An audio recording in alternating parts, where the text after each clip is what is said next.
Hello दोस्तों, subscribe कीजिए doctor Ranjeet Kumar Singh IAS channel को और साथ ही साथ बेल आइकन को भी दबाइए अपने आईएएस की प्रिपरेशन को द बेस्ट करने के लिए।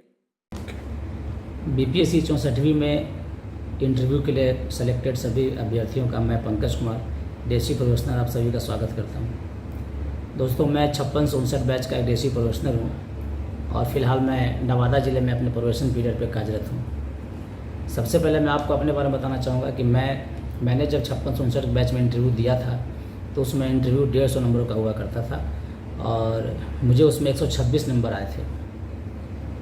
रंजीत कुमार सिंह जो हमारे बहुत पुराने सीनियर हैं, पटना कॉलेज के सीनियर हैं, आप लोग जानते होंगे, उन्हें मिशन 50 के वो मार्गदर्शक मंडल के मुख्य व्यक्ति हैं।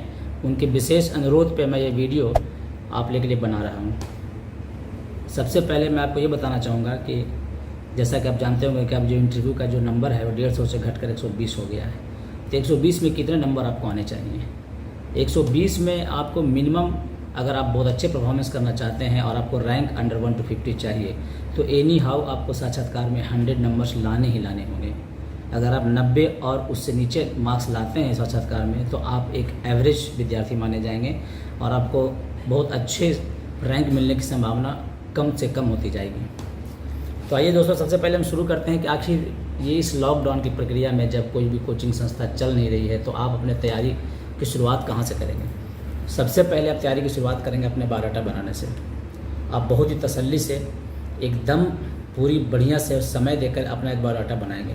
उस बायोडाटा को बहुत ही ईमानदारी से बनाएंगे और ध्यान रखें एक बात कि बायोडाटा बनाते समय कभी भी ये प्रयास ना हो आपका कि आप इंटरव्यू बोर्ड को इम्प्रेस करना चाहते हैं।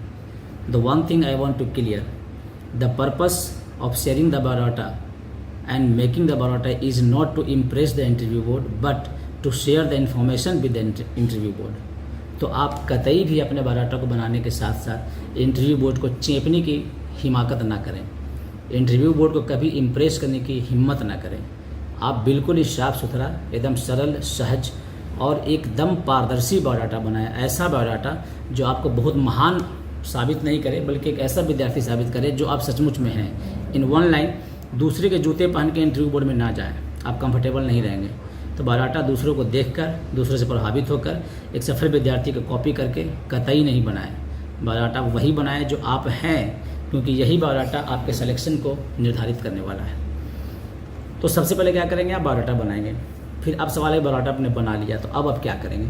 तैयारी का सबसे पहला चरण कहाँ से शुरू करेंगे? इस लॉकडाउन की प्रक्रिया में भटकाव की समस्या बहुत ज़्यादा है।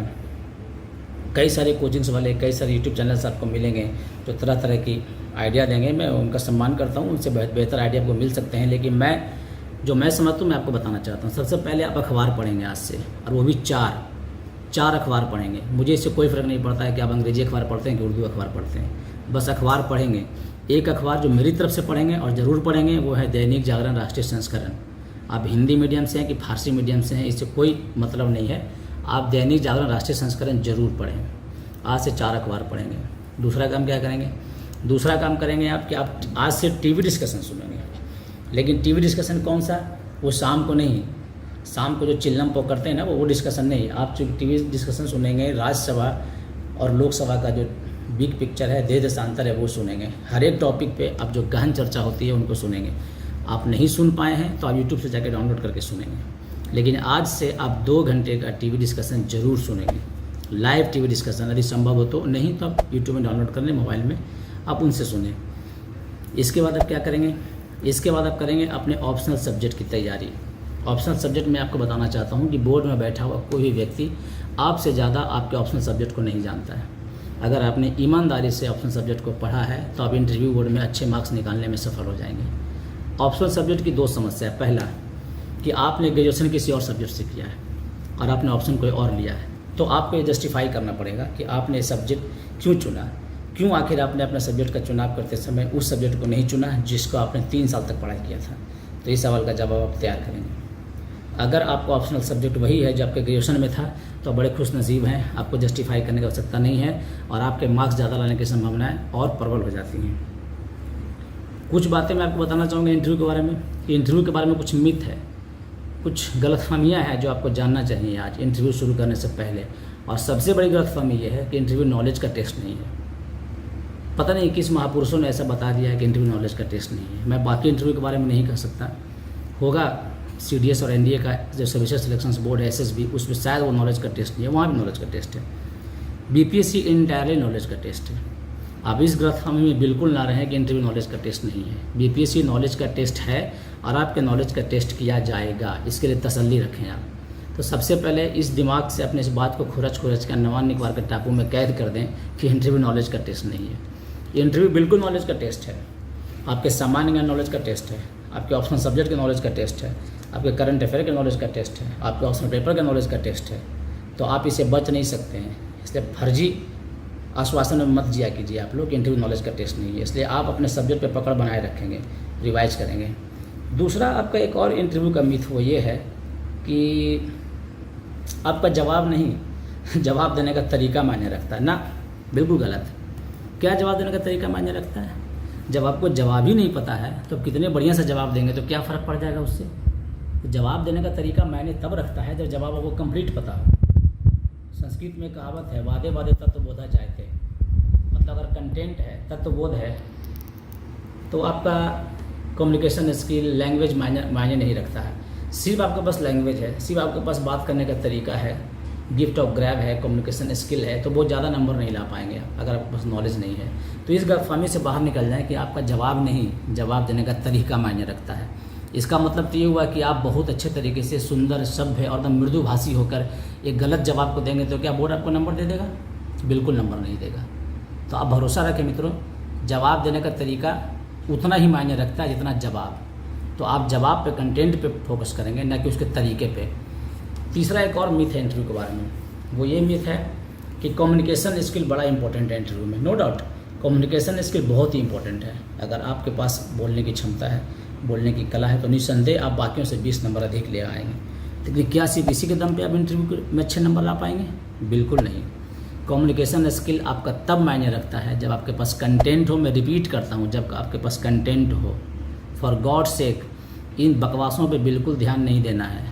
कम्युनिकेशन स्किल अकेले कुछ नहीं बिगाड़ पाएगा, आपको पढ़ना पड़ेगा, डीप जाना पड़ेगा अपने सब्जेक्ट पे, अपने ऑप्शंस पे, करंट अफेयर पे तगड़ी नज़र रखनी होगी और तब ये कम्युनिकेशन स्किल आपको मदद करेगा।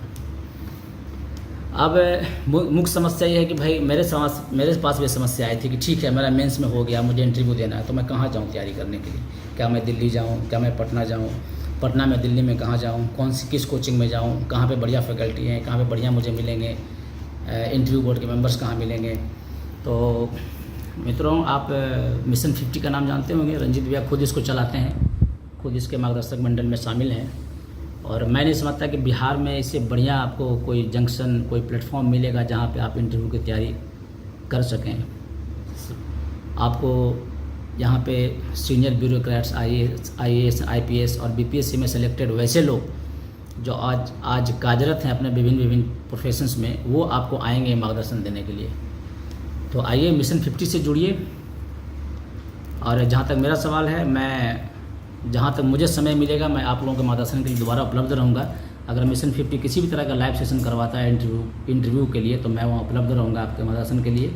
मैं फिर रिपीट करता हूँ, मेरे इंटरव्यू में 126 नंबर आए थे 150 में। मैं इसलिए नहीं बता रहा कि मैं अपने ज्ञान बिगाड़ने के लिए बोल रहा हूँ, मैं इसलिए बता रहा हूँ कि ये विश्वास दिलाने के लिए कि आपसे जो भी लोग, जहाँ आप जुड़ने जा रहे हैं वहाँ पे हमारे जैसे ही लोग और हमसे बेहतर लोग आपके लिए उपलब्ध रहेंगे जो आपको मार्गदर्शन देंगे।